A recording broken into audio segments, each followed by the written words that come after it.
you're on. All right, so first, show of hands. Has anyone actually been to Japan before? Okay, cool. Welcome. You can feel free to add your own information as is relevant. Is everybody interested in going to Japan, or just like curious about the possibilities? It's actually a really good time to go. I'm actually prepping to move there. Oh, really? Yeah, it probably be for another year or so, but still. So like move there permanently or just temporarily? For at least 3 years.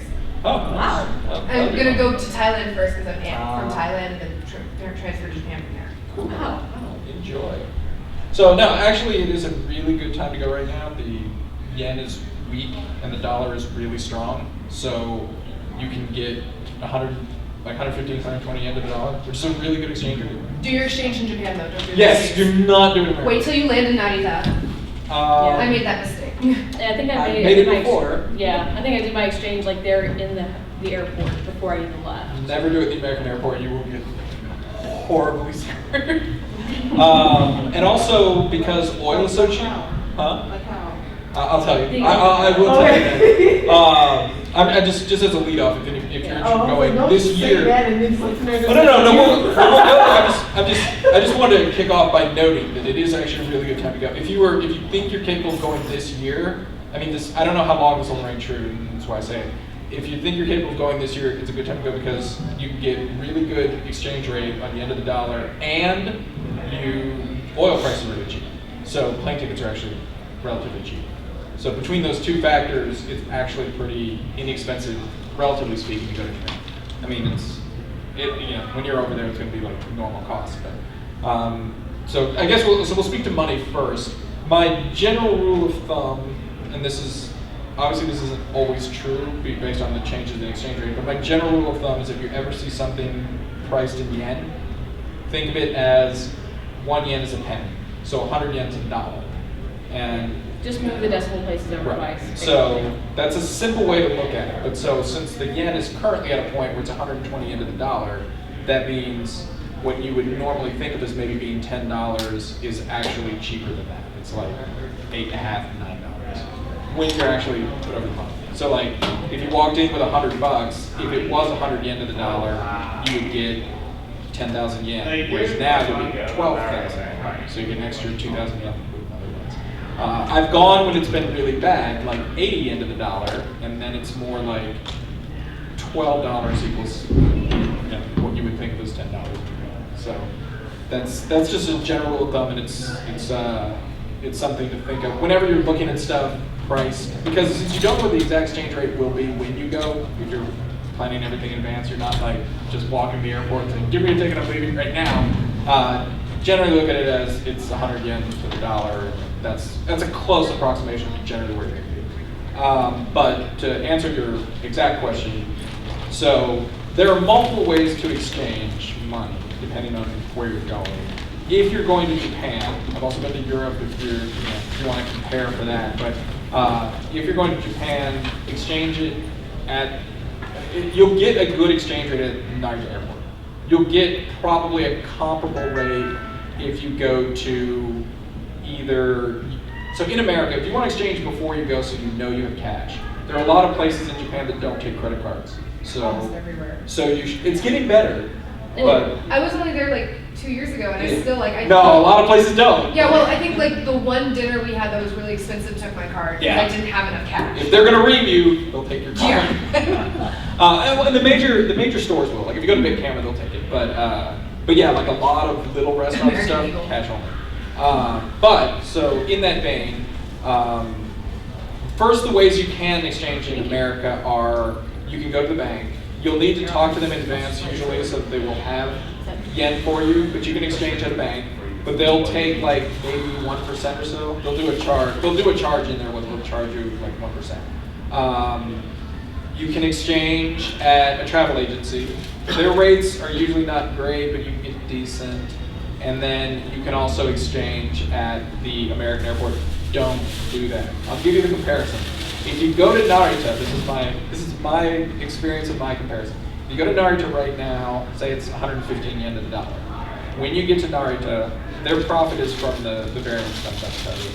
They will buy yen at 117 yen to the dollar, and they'll sell them to you at 113. So if you give them a dollar, they'll give you 113 yen. That is basically the exchange rate you'll see in America on 115 yen exchange rate. If you go to the American airport, exact same exchange rate. They will buy it on for 115. They'll buy it at 125, and they'll sell it to you at 105.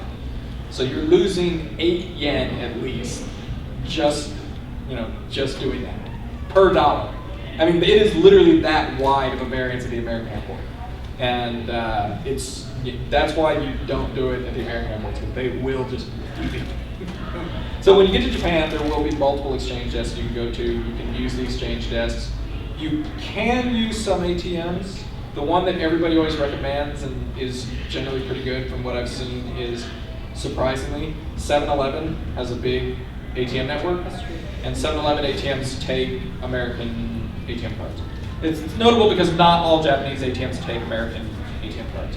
They also took my direct deposit.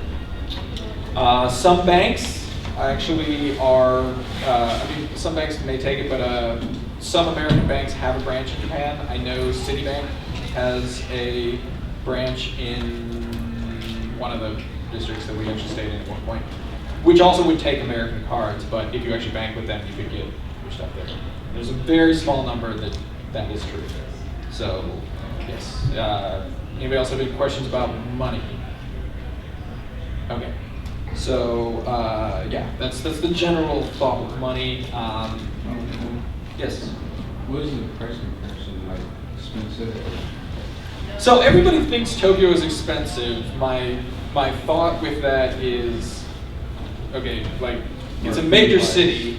It's a major city, but it can be as cheap or expensive as you want to go. If you want to go out and spend $150 on a meal, you can do it. Yeah, it is But- possible to eat cheaply. Yes, but you can also, okay, like the jokes that they always do in anime, you can go to convenience stores and buy like $3 worth of food. And That's what you honestly, need. And honestly, it's not convenience store bad. food is actually good. We always miss great. convenience stores. Convenience stores in Japan are not like convenience stores in America. Right. Even though Japan has 7-Elevens, 7-Elevens in Japan are much better than 7-Elevens in America. They actually have like bento boxes in their food, and they're good. And a lot of I mean, other stuff. And a lot of other stuff too. Yeah. Yeah, Just- but and as there's snack vending machines everywhere. yeah, but like you can go to McDonald's. Yeah, I mean I don't know why you go to Japan go to McDonald's, but you can go to McDonald's and I mean they'll have like the equivalent of the value menu, it'd be like 100 yen menu, and you can go to other, and if you want like Japanese food, there is like the Japanese equivalent of fast food restaurants. There's Coco's, which is curry. There is The bento box places. On yeah, the there are corners. bento box places. There are multiple soba ramen restaurants, and like any of these places, you can walk in. You can get Japanese food that's essentially fast. Yeah. Japanese fast food. It's like $5, but Yeah. I mean, it's good. I mean, like And you get a it's- meatball, you get rice and meat and onions, and it's Yeah. good. It's like One of $5. the interesting things about some of the fast food places in Japan, like especially, I most noted this with it's an udon shop, but they do this for ramen shops too. At the beginning of the store, sometimes you'll see a vending machine looking thing, and that's where you actually place your order. You don't place your order with a human. There's like, you put your money in and you push the button for the ramen style that you want, and then you get a ticket printed out and you hand that to the people behind the counter, and then they go make it for you. So, special tip for all of you: if you don't speak a lick of Japanese, or your Japanese is really bad, the kind of restaurants she's talking about are really nice. Yes. You get a machine. There's a It picture. has pictures. Sometimes it has a button, so it'll show English words. And most importantly, you don't have to talk to anybody. You pick what you want to picture. You get a ticket. You put it on the table. The waiter will take your ticket and they'll bring you your food. You don't have to say a thing. If you're just going to be blown away, like, oh my god. In terms of language, if you're in Tokyo, you can get by. Kyoto is a little tougher, but Yeah. I mean, major cities, Tokyo, Kyoto, Osaka, you can probably get away with very minimal Japanese because they're used to seeing foreigners. You'll see a lot of tourists around, and I'm not saying everybody will speak English, but you can get by without knowing a lot of Japanese. If you go outside the major cities, it's much harder. it gets harder much quicker because nobody speaks anything but Japanese, and everything is only in Japanese. That being said, I mean, I only speak conversational Japanese. My Japanese isn't that great, but we were able to spend a day. We went to Nagoya, which is still kind of a big-ish city, but. That's just for Japan. Oh, nice. But we actually did go hiking out in the middle of nowhere at one point, and we're able to get by with just conversational Japanese. So if your level is that good, then you can maybe feel free to Do you want venture to a add little your bit further opinions? out. Did you just sit up here now? You've No. been twice now. No. Okay. All right. Let the man eat. I'm just offering him the chance to see if he decides to come up here and show me the Rail Pass. This is Japan Rail Pass. You may have heard of it. This is basically a pass only for foreigners. Japanese can't get this. It's good for 7, 14, basically 1, 2, or 3 weeks. And it allows you to take any of the JR line trains or buses by just showing them this. Yeah. Otherwise, you have to buy a ticket each time. And there's a region for that. I'm thinking Yes. of Shinkansen. There are like a couple of regions. Yeah, but, there you can buy like an all of Japan pass of things, but then there are also regions. So if you know you're just going to be in this part of Japan, you Yes. just get the cheaper one. Well, so I'm going to tell you, if you are not going out of one major city, if you're going to Tokyo and you're not leaving Tokyo, or you're going to Osaka and you're not leaving Osaka, don't buy this. It is a waste of your money. If you're going to go further than, like, you want to go from Tokyo to Osaka one point, you're going to spend time on Shinkansen. This is good for some of the Shinkansen. Check and know which one. But it's good for some of the Shinkansen. Once you do that, this is paid for itself. The Shinkansen ticket is about the price of the rail pass ticket. Can you get They're pretty expensive. Can you buy a Shinkansen ticket there in Japan? Yeah. Oh, okay. Yeah, you just want to buy a ticket to get on Shinkansen, you can do that. I'm saying if you're gonna do that, you may as well get the rail pass. Yeah. Because then all your other rail Yeah. tickets are paid for. The one thing But to note about the rail pass is that you must get it before you leave. Yes, America. you have and to not buy order it in this. Japan. You have to leave it before you get it. You order this in America. Well, you order Yeah. this in America from a travel agency. They give you a voucher, which you then take to the office, and they will give you the pass. Yeah. The other thing about the pass, this is the other reason I say don't get it if you're not going out of Tokyo. Number one, it's not worth the money. But number two, even if it were if it was like a break even, it's not. But even if it were a break even, I wouldn't advise getting it because you have to go through the specific, like if you go through the major stations like Shinjuku Station, there will be like 15 exits. You have to go through the one that is next to a counter because you have to show this to people. This does not run through the machines. You have to show this to people and they let you through. It's not as big a deal as they make it out to be, but it is notable. Also, the other problem with this, as opposed to the sweet cards I'll talk about in a second, is that this is only good on JR lines. And if you ever switch from a JR line to a subway, which is a different system, you have to fiddle with that to get your tickets right. So the two ways to travel on Japanese trains, this also works for buses, but I'm going to mostly talk about trains because most of them use trains, is you can either buy tickets individually based on where you're going. You'll look at a big map and you'll see going from Ikebukuro to Akihabara costs 250 yen. You'll put 250 yen in the machine, get a ticket for that train ride, and you'll run the ticket through the gate. It's kind of like taking the train in New York or wherever else. The other thing that they do in Japan is they have what's called a Suica card. It is a card that you load money on, and it's a proximity chip thing. So basically, you put 2,000 yen on a Suica card, and when you want to go somewhere, you just swipe the card on the gate, and it automatically deducts the price of the ticket where you're going. It doesn't deduct money until you make your destination. That's notable because a train like Yamanote Line is a loop. The major train in Tokyo is the Yamanote Line, goes a loop around Tokyo. So you could get on at Ueno and go all the way around and end up back in Ueno. You can end up back where you started and do that. This is also notable because if you take the train towards Shinjuku and you actually want to go the other direction, you can step off and then take the train going the other direction. And if you never leave the exits, you won't get charged for the bad direction you took. You'll only get charged from your original leave point to the destination. So that's another reason to use, that's why you use sweet cards. Suica cards also work in a lot of the convenience stores and a lot of vending machines. So it's a nice substitute for cash when you're in Japan. And you'll definitely use them for stuff. That is getting around. What are those cards called? Suica, S-U-I. It's basically like the Japanese word for watermelon, but with a C instead of a K. S-U-I-C-A. For those who are watermelon side. There's actually like two other. There's actually like, if you go outside of Tokyo, there's another one they use like over in Osaka, Kyoto. It's the same thing. It's the exact same concept, slightly different card. I see. Is it? Yeah, I think that's one of them. I know that one of them. Oh. So yeah, that is getting around on those. It's a very long flight. It's like a 12-hour flight from here to Tokyo. Yeah.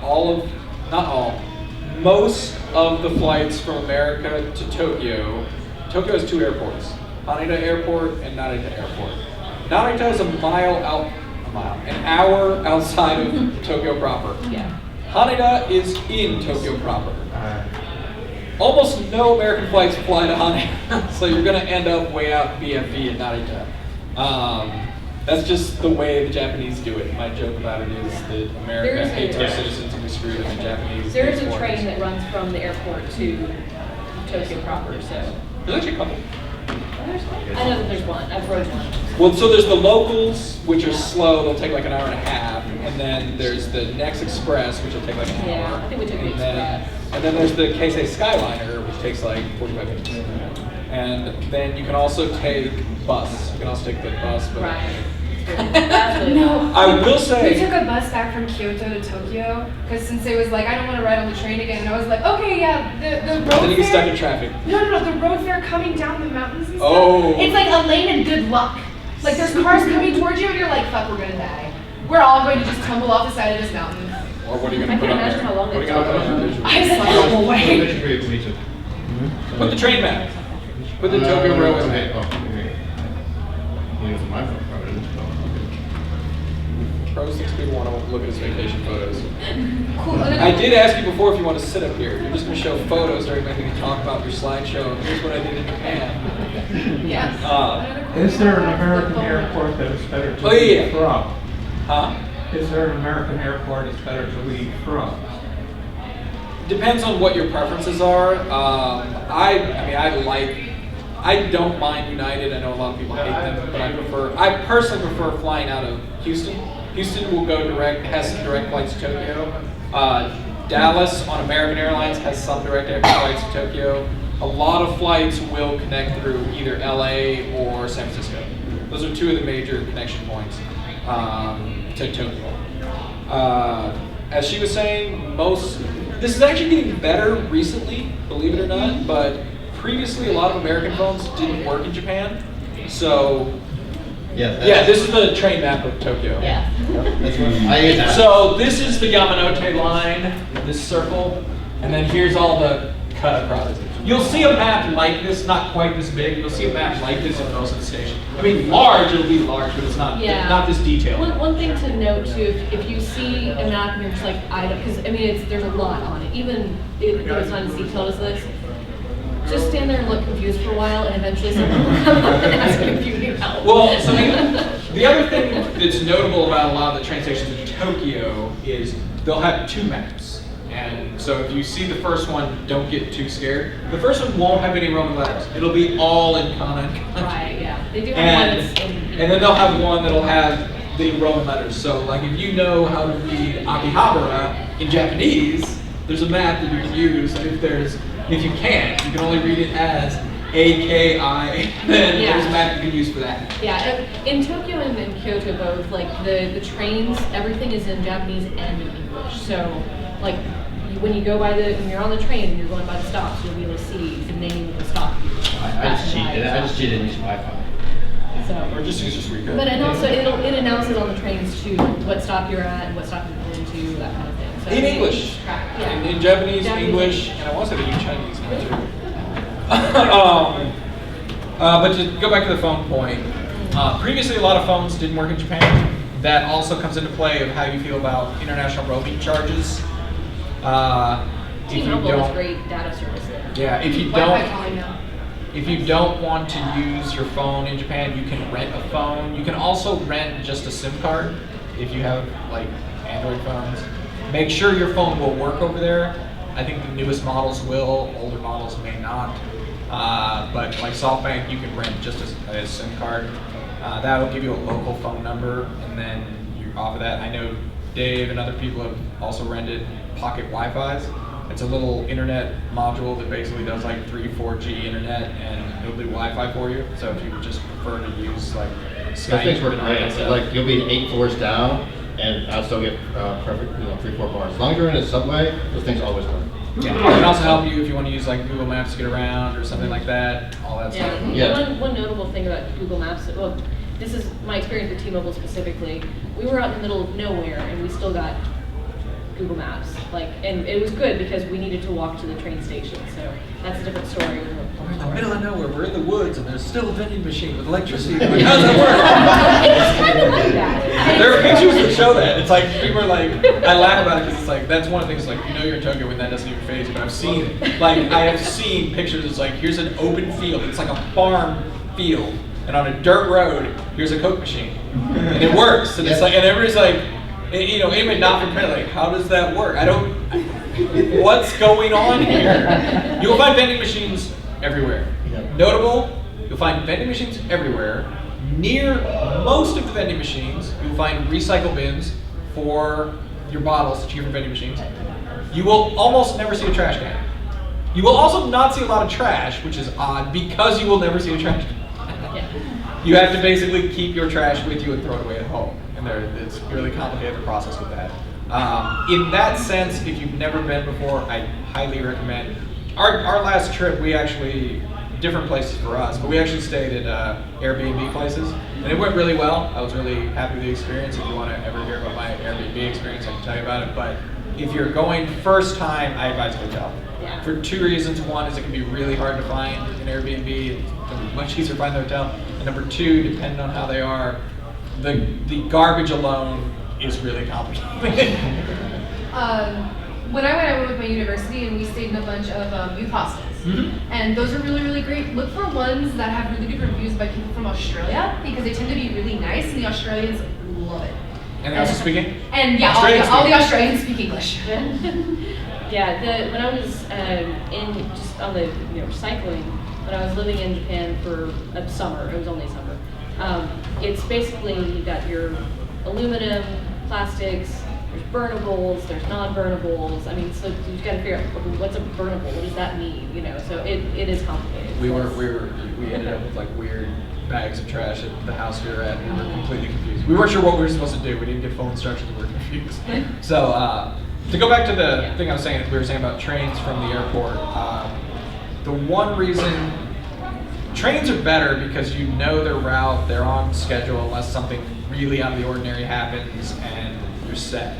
But if you've never been to Tokyo before, the very first time I went, we actually arranged through a travel agency. I don't necessarily advise that, but there's 2 things that happened out of that I would say are really good. One is we got a hotel that's on the bus route, and the second is we took the bus. If you've been before, take the train. It is faster and more definite. If you've never been before, take the bus if you're at a hotel on the bus route, because it will take you directly to your hotel. It'll be the equivalent of a taxi, and it'll take you straight to your hotel. And that's really nice when you don't know where you're going, because otherwise you can walk out of a train station and just be like, where the hell am I? So, seriously, are we gonna fucking just look at your vacation photos and then I'll just leave? I'm traveling real quick. If you do have internet on your phone, you're able to get Google Maps. One of the good things about it is that when you put in where you are and your destination, there are ways for it to tell you exactly which stops you need to take. So it will tell you all of the train stops that you'll need to take. So that's really cool. So, sorry, you had a question? On his thing about airports, so EVA Air does operate a Hello Kitty jet that goes between Taipei, Osaka, and Tokyo. And starting in June 20th, it's going to be Houston to Taipei with the Hello Kitty jet. Oh, nice. I mean, I always take EVA to go to Taipei, so that's my preferred airline. But I'm just saying, if you want something, Hello Kitty jet. If you're just an airline nerd, just a note. Oh, you should see No, the I'm not check. saying in respect of that. I mean, say if you're an airline nerd, Japan Air is a code share with American Airlines. So if you're taking Japan Air, you're on American Airlines, and vice versa. And the same is true for all Nippon Airlines, ANA, and United. They are basically the same airline. That's the thing that's notable there. Does anybody have any questions or anything specific they would like to get into or interested in? I mean, we can ramble about all sorts of varying topics. What's if you're like vacationing or like going there for like a week or two, how much do you expect to spend? So if you were going for a week, I would recommend you choose one of the major cities, Tokyo or Osaka, and only go there because you can fill a week in one of the major cities. And if you split it, then you're gonna miss. You're gonna be like, there's a lot that I should have done that I didn't have time. So in that scenario, it depends on how you're aiming to go. If you're just saying, how cheap can I go? Our last trip, like I said, flights are really good. Flight is gonna be your biggest cost, straight up. Our last trip, it was possible to find flights for like $700 round trip. That's good. And I would say if you But that was find also off-season. I would say if you find it, then do that. I would say just estimate for yourself closer to 1,000. And when you're looking for flights, don't flight? Yeah, Just the flight. Yeah, and also possible if you look at Dallas, Houston, and Austin, because possibly you can save $200-$400 if you find out Dallas and Houston instead of Austin. Yeah, I mean, you can also look into stuff like some of the agencies will say like we have $600 flights to Japan, and usually that means out of LA. But you know, if you can get a flight to LA for $100, then it's worth it. But if you can't, then you know you got to figure all that. Also, with the way the airlines are now, this is notable definitely with United and American, who I've taken recently. Both of them, if you're flying American to Japan, you get 2 free check bags. That's included in the price of your ticket. But so if you break it up, you may not have your bags accounted for when you're going to somewhere else. When you're going through customs, you have to deal with a lot of crap. You basically have to take all your bags through security and go through security again when you're going through customs. So that's just a pain. Like when you come back from Japan, since you can't fly directly to Austin from Japan, if you fly into like Dallas, when you land, you have to go through baggage claim all your bags, go through a checkpoint, and then go back in through all the security crap you have to go through when you arrive. Japan, it's just when you arrive in Japan, so you don't really notice because it's your landing and you're done. But so anyway, the flight itself, like I said, you can potentially, depend on season and how you're looking. If you don't care specifically about a specific season, you can look and you may be able to find something somewhere in the 700 to 800 range. That's inexpensive, but you may be able to find it. The hotel, you can, if you're going for a week, you can get hotels for one person probably in the $60 to $70 range if you want. Airbnb, you can, if you're doing a group, Airbnb you can maybe get cheaper. My wife and I stayed at a long-term stay place, which usually minimum of like a week, but a week is sufficient. So for 2 people, if you're in like a semi-double, but if you're sharing a bed for 2 people, we could get like $80 a night. So for a week, you could probably do around $500, $600 for a hotel. So assume like $1,500 for air and flight. The train from the airport round trip is essentially going to be about $50, $40-$50, depending on what specials they're running and other stuff. And then I usually budget about $100, give or take, per day. That you can do cheaper. I mean, that's to me, that's all the money that I'm expecting to spend. So, like, including, like, I'm going to go to the stores and buy stuff. But, like we were saying, you can go eat for, like, $5 if you want. And I'm not saying just, like, I have my one little piece of bread for, like, $5. I mean, you can get a meal for, like, $5 to $10. It's not hard. So once you get past flight, hotel, and then maybe the transport from the airport, those are your static costs, and everything else is just kind of how you choose to go. The rail pass, just to give an example of what I was saying, rail pass is like $200 to $300. I think it was 240. So you can get around on the rails in Japan, in Tokyo itself. Like just getting around Tokyo, maybe like 10, 20 bucks a day, and that's if you're doing like a lot of bouncing. So Really? I was putting about $24. a day? Well, I mean, I was going to multiple districts. I mean, I was going Yeah, to- where were you going? Well, I go to Ushicon, 4 or 5 different districts, and just $1,000. Like north, south, east, west. I usually just put like 2,000 yen on it, and that lasts me a couple of days. Yeah. Anyway, So there we go with the variable cost. Yeah, Like, it yes. just depends on like how you travel and that kind of thing. So. well, okay, so 40 bucks a day, then maybe it'd be worth the rail pass. To me, it depends on where you're going. This week for a week, $2,500 to $3,000. You should be plenty. Yeah, you should be fine for that. I was doing $4,000 for 2 people. But now, if you're a couple, if you do split beds for 2 people, it's going to be more expensive. If you're a couple and you're sharing a bed, the room is going to be more expensive than for one person, but not by like a double aspect. It's going to be more like an extra 20 to 30 bucks. So that comes into play. One thing, and then question. Because I'm thinking about rooms.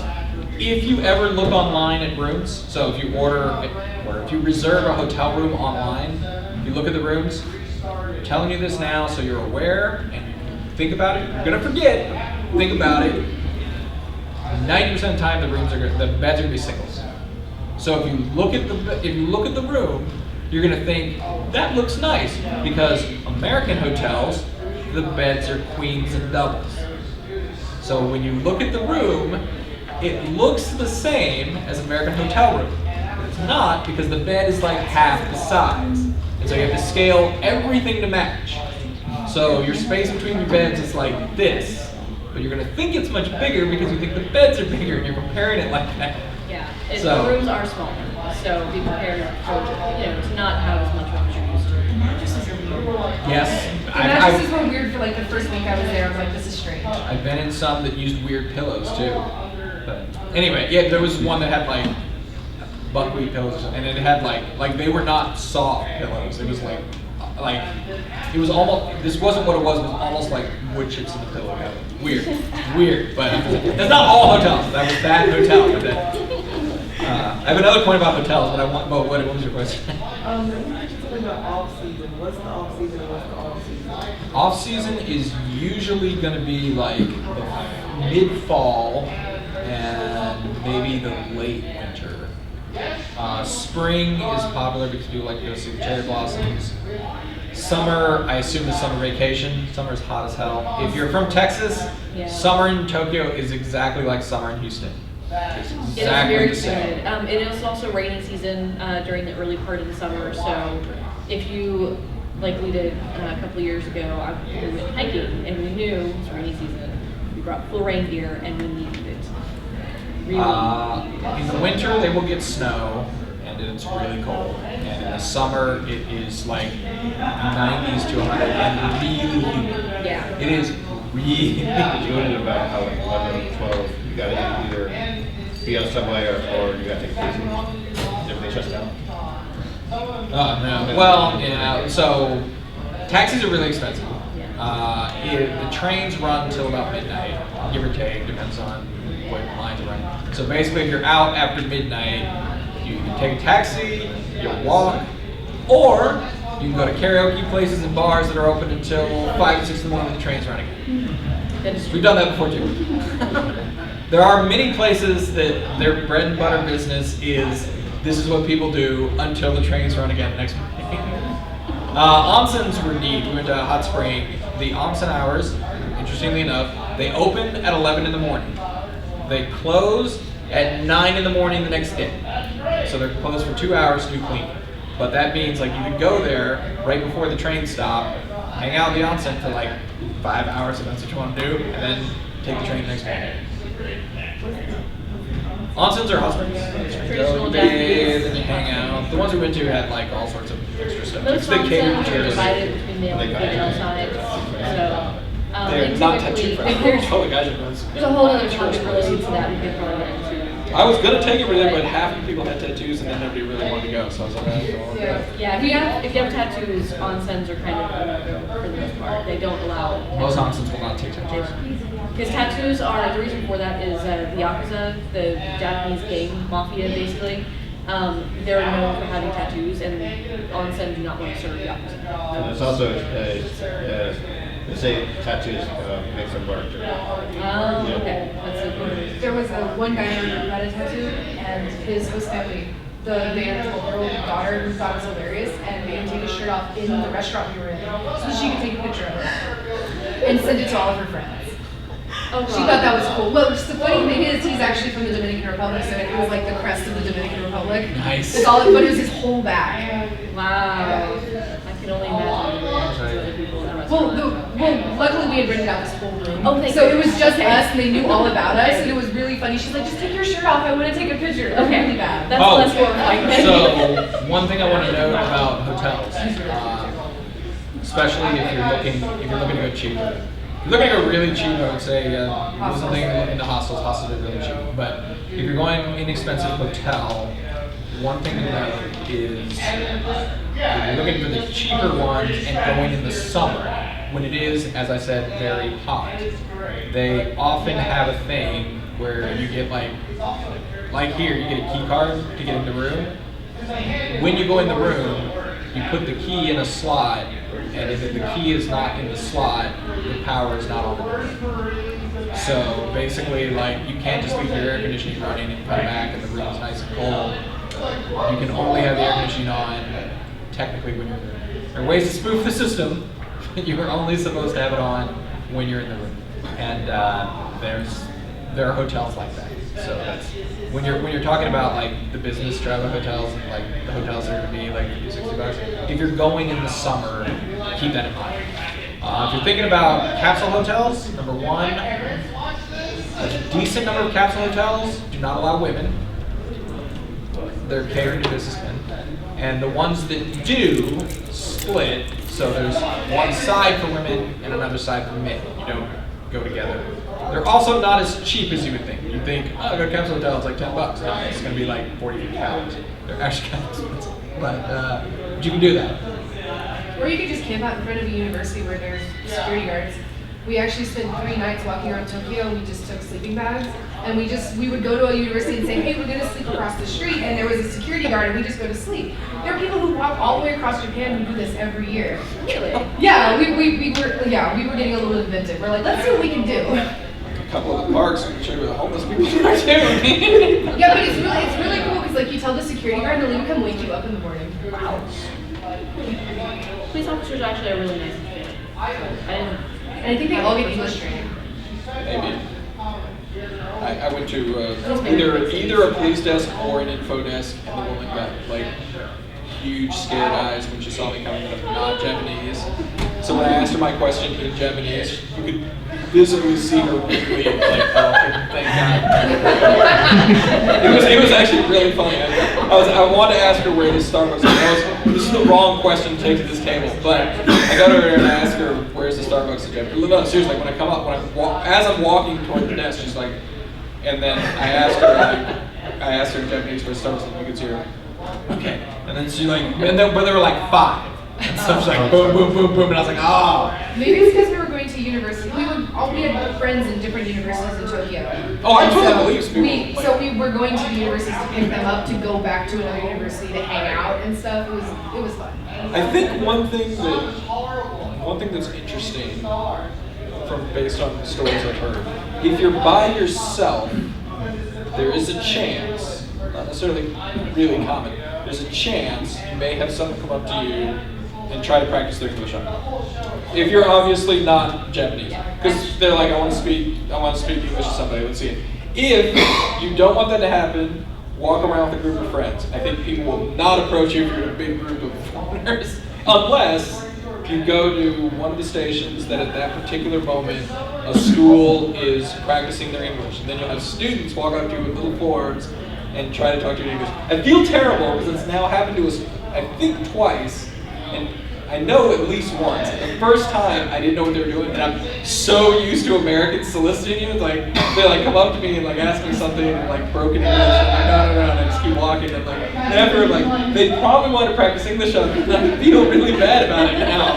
We actually had a group of kindergartners come up to us, and they were wearing a little yellow hat. No, they were blue hats and little smocks. They came up and they were like, hello, and they're trying to, but we were told for that whole day we weren't allowed to speak any English. Oh! And so we were like, well, shit! So they're talking to us in broken English, and we're talking to them in broken Japanese. Nice. And their teacher and our teacher are standing over here laughing at us.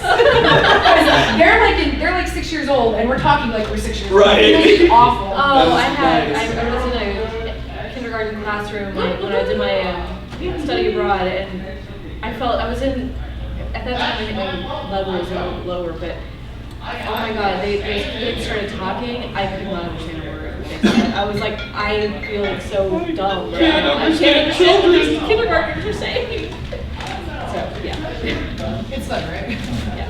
It's actually easier to understand adults, oddly enough. What's up?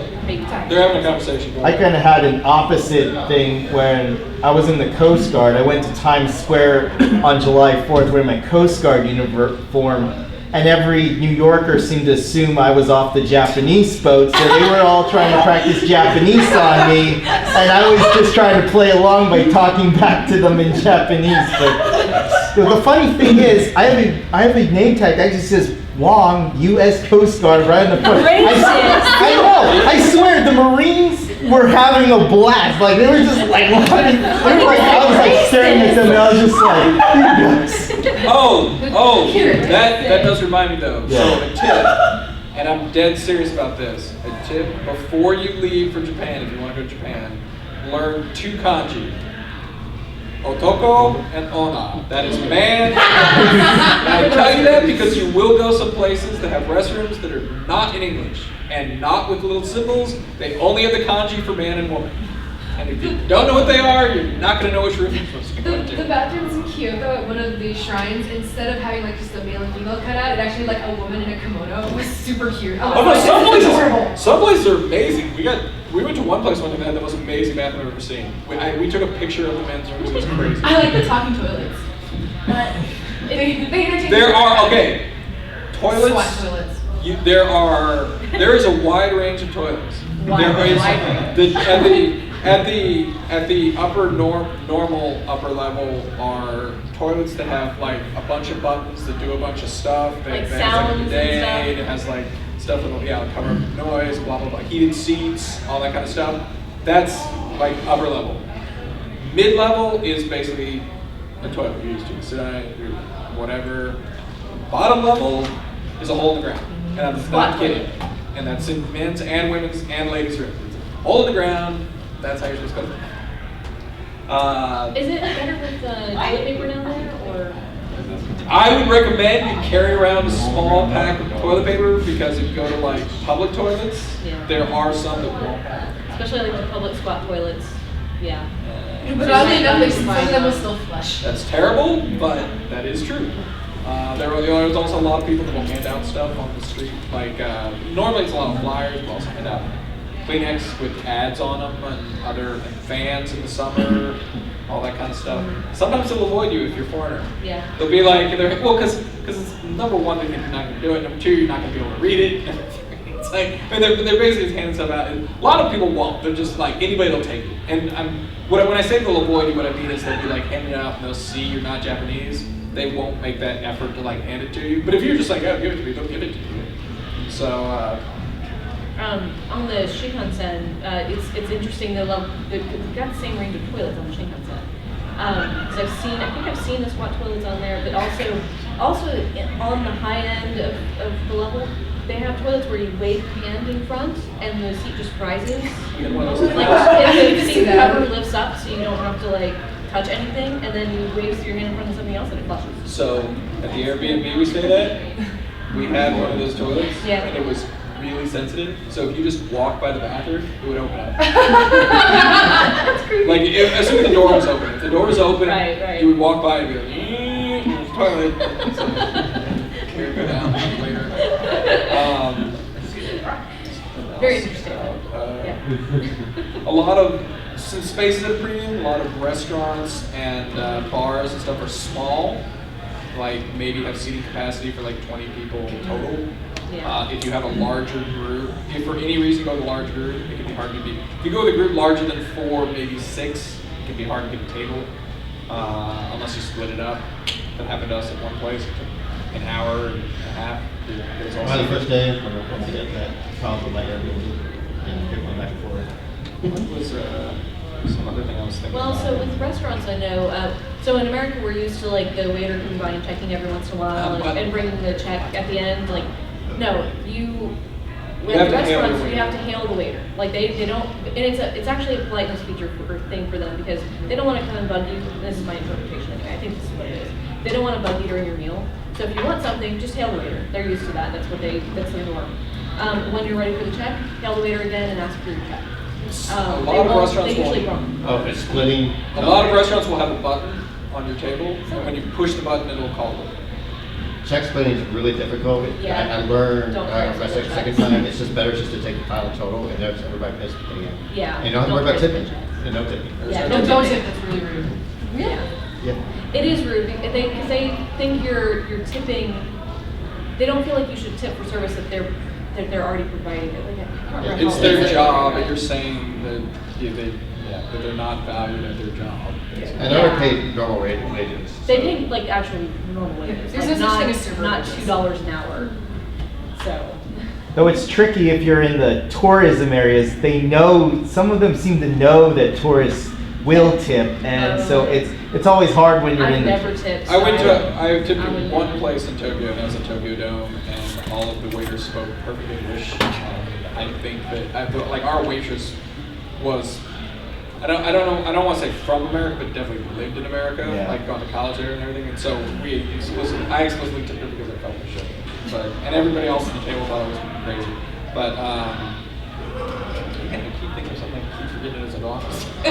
Oh, whenever you No, go to a convenience store or anything in Japan, this was actually a bit of a culture shock for me because I'm so used to just directly handing things Oh, to people. yes. Don't hand them money. There's a little tray. Oh yes, Yeah. there's That a is- Put your money in the tray. It's really weird the first day or so. You're like, and they Okay, won't yeah. touch it. They just- will point at the they'll just- tray. and they don't point with their hand. They always point whole hand, and you're just like, what do I do? And so you put the money in the tray and you take it from there, and then you put your change in the tray and you take it from there. Oh, coin purse. Oh my goodness, I you want- need Yes. a coin purse. You will. All the money below what is the equivalent of $10, 1,000 yen is Are coins. bills, and 1,000 yen and up is bills. Anything below that is coins. A lot of times it comes with $5 a little equivalent is slot in the coins. back for your card, so you can scan on your way into the subway, so it's just faster. So, one thing some people will tell you, oh my God, but one thing I will note, one of my personal favorite stories from going shopping in Japan, there are a large number of Japanese that, especially Tokyo, that may understand English, but may not tell you that. And some of them may not speak it, but they may understand it. So be careful what you're saying. But my personal favorite story is we went to a big camera. My wife wanted a digital camera. Like this is 10 years ago, which is like somewhat notable. So we go walking in there and we're looking at the cameras, and I have this salesman that's speaking, that's got broken English. He's like not really sure what to tell me, and I'm like asking about one specific feature just so I want to know if it fits with what I want. And I'm like, blah, blah, blah. I was like, I don't know. And so then immediately when I tell the guy, okay, well I want to buy this camera, I'm like, screw it, I'm willing to overlook the feature. I want to buy this camera. Immediately the guy speaks perfect English, starts talking to me about like if I want to get on their like free member loyalty card and all this kind of stuff. And I'm like, thanks, guy. Thanks for giving me the information I needed. I didn't say that, but in my head, I'm like, seriously? So there are some people that will do that. I'm not saying that's common, but that could happen. Be careful what you're saying, because people may understand what you're saying. All right, we've got about 10 minutes. Does anybody have anything they want to note or close with before we wrap up? Oh. Everybody excited, looking forward to it? What you got, Dan? What is Dave trying to communicate with his photos? I don't Where I have to go. Oh, weird was when- onomatopoeia. This was when we went to like a Japanese festival, and Nice. this was at 5:30, 5:30 p.m. Dave is trying to show off that he's been. Yeah, So yeah. do they have a lot of festivals? It depends on what you mean by a lot. There's, I I mean, They're all throughout the year, but I mean, if you want to go during a festival, I would look up when the festival's occurring. Because I mean, it's not, if you just pick a random time to go, the chances that you are likely to see a festival, probably not that high, so. I seem to recall there was a went in the penis summer festival a during few the months off-season. ago. Yeah, Of course, I was the with my school. fertility. Yeah, what was And it? I discovered the sunrise is at 3 a.m. And for me, who's lived out in the country her whole life, you rise with the sun. And so I got like no sleep the first week because the sun is jet up lag at will 3 do it to you anyway. The sun is up at 3 a.m. It's just very confusing. Summer, so I'll say since we're at AnimeCon, if you're interested in going to Comic-Con, which is the big convention in Japan, there's one in the summer, one in the winter. The summer one is really, really hot. And really, really crowded. I was in line for one of the major things at one year at Comic-Con, and I watched paramedics show up for people that had like heat exhaustion in their t-shirts. From being in line for 5 or 6 hours in the blazing sun. The winter one is in the winter there was snow, it'd be really cold, but with that many people you don't feel it quite as much. Some people around you. But those are the two big yeah, those are they may move, but because of the Olympics. But if you're interested in going to Comic-Con, those are the times to go. The Winter Comic-Con is around New Year's. Something to note if you're ever thinking about going to Winter Comic-Con, because it's around New Year's.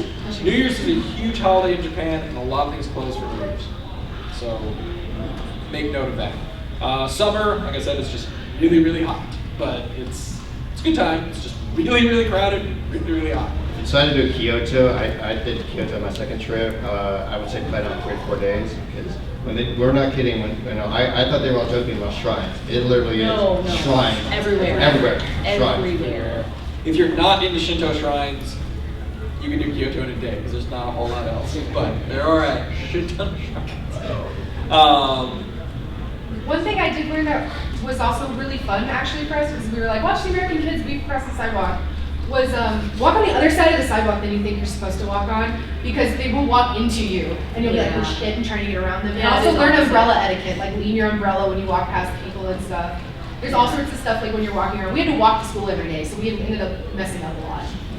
One I thing, do. I was going to put in, one thing that's cool about Japan is there is no such thing as closing time. So if you might buy alcohol at like 3 in the morning, you can buy beer. There's hard liquor. But convenience stores there are way better, and tremendously better than what's in America. I'm You should just say there's no concept of we don't sell of cutting you off for alcohol time. Yeah. Because when you say there's no concept of closing there, there's a whole lot of places that close. Yeah. But yeah, you can go into convenience stores are always open 24 hours. You can go into a convenience store any hour of the day, and yes, they sell a lot of stuff. That includes alcohol, 24 hours a Even their day. prepackaged stuff is not like Yeah. Kyoto. Even their prepackaged stuff is really cool. You can get Really nice. onigiri rice balls Meron all the time. You can get little snacks, breads, sweetbreads all the time. Their You get- pastries are great. They're Some of actually, them have like bikuman, like steamed buns. yeah, this is a convenience store really, but actually the best like French bakery type food that I've had was in Japan. Like there were a couple of There's some French. awesome bakeries. Yeah. obsessed I with It's really love great. bakeries Sorry, in go ahead. Japan. Would their foods be healthier than here? It really You depends. think? You can eat whatever you need as healthy as you want or as not healthy as you want, really. Yeah, in theory, yes, but it depends on what you eat. I can totally go. I can show you where to get fried chicken and like not just KFC. I can show you where to get like I fried read there chicken. was like 20,000 ramen shops in Tokyo. Probably. Yeah. Like preservatives. I actually really like the ramen at Tokyo Tower. I was surprised by that. Really? I didn't want to. I loved it. I It was didn't great. like it. I prefer the ramen Kyoto. Well, I feel like Kyoto ramen. That's all I need. All right, so everybody's excited. Everybody's looking forward. Everybody's going to plan their trip and have a good time. Yay!